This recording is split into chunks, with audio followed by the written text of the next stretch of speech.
Hi, very good morning. It's Jim from Maverickstar. I wanted to talk this morning about methane because, as you know, the European Union are about to shut down and ban in 13 countries a lot of agricultural production because of the release of methane. Yeah, another victim of the global warming campaign, orchestrated by these two main organisations, the European Union and the United Nations. Methane is, of course, CH4. And like CO2, methane is naturally released by the oceans and land in degassing. So when the land warms up a little bit, or the oceans warm up a little bit, they seem to release a little bit more of these gases, but it's perfectly normal at this point in the Milankovitch cycle for this to happen. I want to give you an idea of how much methane is in the atmosphere. Methane accounts for around 200 times less than CO2. And in parts per million, it's 1.8 parts per million, where CO2 is at 421 parts per million. So less of a trace gas than even CO2, which is incredible, isn't it? And yet, this is what they are using now to actually destroy farming that has been passed down generation to generation. The reason why I'm talking about these things and showing you these things is because I want to make it clear that there is some wobbly science which is driving our lives for the present time and the future. And if something's not done about this, and people aren't made aware of what we're talking about, because for an average person, when you hear people talk about from Davos this week, you see on the news that methane is increasing and causing problems, and CO2 is causing all the problems that is related to climate. You're going to accept it unless you know the facts. So I think it's a necessity to make sure that people are informed of to how serious this event actually is. So methane accounts for 1.8 parts per million, and CO2 accounts for 421 parts per million. So methane is 200 times less abundant in our atmosphere than even CO2, and CO2 is a trace gas even though it's at 421 parts per million. Should we put this into perspective? These are two gases that are classified as greenhouse gases, but there is a third, and the third one is never mentioned, and that is water in the atmosphere. Water in the atmosphere is measured at 18,263 parts per million. And of course, it's one of the most abundant molecules in our atmosphere, in comparison to CO2 and methane. And yet they don't even target that. It's because they've got nothing in their toolkit that they can do anything about water in the atmosphere. And of course, we know why there's more water going into the atmosphere. It's because the cosmic rays are on the increase because of two things: a grand solar minimum, low solar output, which pushes cosmic rays back out of our solar system and beefs up the solar systems like magnetosphere.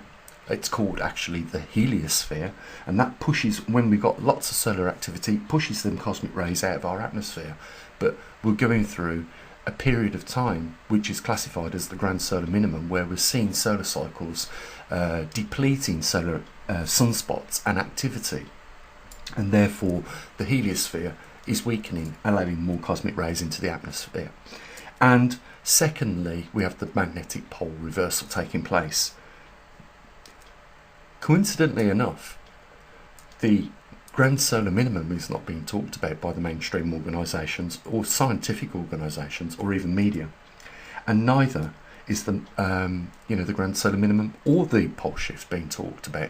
Yet two major contributors to influencing our climate, and that makes me question exactly how knowledgeable these 2,000 scientists actually are. And I know one scientist that actually had his name removed from that list, and he had to threaten legal action to do it, because they'd added, even though he'd said at the start he didn't want his name included on that list that the United Nations boast about, he had to threaten legal action to get his name took off it, because he knew the truth behind what they were saying was nothing but rubbish. But let's face it, this is serious. This is a $1 trillion industry based on bogus science. And it's absolutely wrong. But more so, it is destroying farmers and farms in Europe right now because they're targeting it because it produces methane. I want to bring your attention to the two charts that we're looking at because they both show an exponential increase from one corner, lower corner, to the upper corner. And at first glance it might seem very alarming when you see the numbers at either side of the chart. But remember, we're not talking about parts per million here, we're talking about parts per billion. Convenient, isn't it, that Noah would use a scale in parts per billion as opposed to parts per million. And again, you know, we see the cherry-picked times from 1990 to the present day almost going up. And of course they're going to use this in their alarmism to cause fear and, you know, rebut their argument that something needs to be done about it. But let's face it, methane is 200 less times active and abundant in our atmosphere than CO2, and both of these are trace gases. They won't touch the other greenhouse gas, which is water vapour, which is at 18,263 parts per million. They won't talk about that because there's nothing in their toolkit that they can do about it. And it's on the increase because the cosmic rays are on the increase. The science that you won't get anywhere else, guys, is being talked about on this channel. And we're trying to educate people to the truths of these things that are being said. And, you know, they are diverting your taxpayers' money into these areas.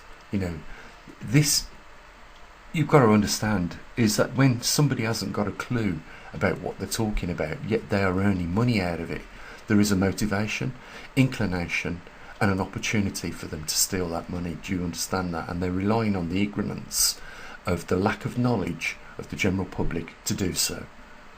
And of course, you know, if you owned a farm for the last, and it had been in your family for the last 6 generations, and all of a sudden now you're being told you can't do what your previous ancestors was doing with that farm, or, you know, family members, past family members, you know, what do you do then?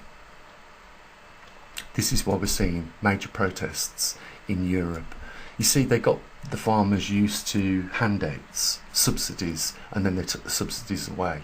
So they subsidised farmers not to produce certain cattle, grow certain crops, and then they removed it once they got used to once they got used to being given these subsidies to not, you know, produce these things, and then they took it away, leaving the farmer with nothing pretty much. And that's why we got a lot of protests now in Germany and other parts of Europe. You know, this world is being dismantled by people that I class not human because they don't have any human sympathy. I mean, you must be alarmed with, and I know that a lot of you have heard about this, turbo cancers and vaccine X and disease X. You know, these corporations are not stopping, and there's no regulation or control over them. There's no auditing being done about, you know, where the money goes once it's been donated to other countries. You must be as furious as what I am right now. It's not just on a science level, it's on a particular on a political level that this is all taking place as well. And if we don't sort out the politics, then obviously we're not going to be able to sort out the science or any other issue relating to anything else, like the global economy and the wars that are taking place, you know, all of which do not benefit those countries directly not involved. Yet millions and millions of pounds this week and over the coming months is going to be sent out of the country. Your taxpayers' money will support the death and murder of children in other countries that are caught up in these conflicts through no will of their own. We've got to do something about this, because the world which we are leaving our children in the future will be something that we wouldn't recognise if we was placed in it ourselves. You know, if you want to make changes then you have to be more than just a couch sofa warrior. You need to participate proactively and do something about this. And the question and the debate that we should be having is, what at this point do we do? Not, should we just sit back and watch it go even worse? Because I know a lot of people think, okay, there's nothing that, on a collective scale that people want to do in terms of working together to resolve these issues and sort these criminals out. But if we leave it and do nothing, it won't get better on its own. I guarantee you that. Science, in this day and age, and has been for the last 20-30 years, been dragged through the dirt. And there are a lot of good scientists that have just completely washed their hands with the topic and subject of science, because there is that much corruption now involved in it. The genuine science is not being participated in because, organisations like the United Nations and the European Union are, wiping their asses with science right now. And they are literally relying on the ignorance and the lack of knowledge of the general public to, push these policies forward. Like I say, they're organised. They're in Davos this week talking about these issues, and I've seen already some of the footage that's come out of there. And the main topics of the discussion there is climate change, relating to methane, CO2, and, the governing and regulations on the digital space of what they class disinformation. And under the cloak of disinformation, they can remove anybody they deem is disclosing information that's not true, when the majority of the disinformation comes from these organisations. You remember I showed you a few weeks ago about the Grand Secretary of the United Nations, the head of the head of the United Nations, making comments about what he wants to do in terms of bringing out laws to control disinformation, because disinformation fuels wars, leads to death and destruction, and threatens democracy. There is no other organisation on this earth that is more guilty of those things that they accuse everybody else as than the United Nations and the European Union, both unelected officials now running and telling our government officials and our elected, so-called elected, shall we say, individuals that are our prime ministers and our presidents and our leaders, what to do and how to use that raised taxpayers' money. America have just okayed £61 billion to go to Ukraine, and the UK likewise £2.5 billion. Tell me something about the infrastructure in your country right now that could have benefited from those monies being kept in their countries and spent on their citizens having a better way of life or form. Right now it is embarrassing to say that in the UK the poverty levels are at Victorian days. That's how far back we've gone. And if you try and make a doctor's appointment or see a physician of a particular type, it is weeks now waiting before you can. Even for blood tests. And if you've got something seriously wrong with you, your life is being put in serious danger right now because of the time lag. Okay, we could have spent that 2.5 billion giving those young doctors a wage rise, because there's protests going on and strike action going on right now. What about giving nurses more money as well? What about giving teachers more money? What about, all the other sectors of our country, our countries, how they could have benefited from that money? Because when you give that money away, it's gone.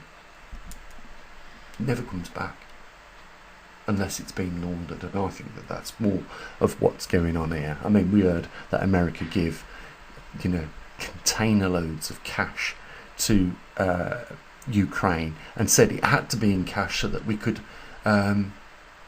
trace it. You know as well as I know, when you're using cash, you know why you're using cash, because it's not traceable. So I wouldn't be surprised if 2 of those containers went to Ukraine and 1 went back to America, and that cash was, shared around those corrupt people. They're waxing themselves rich. Their wealth will last for not just 1 lifetime, but for many, many lifetimes.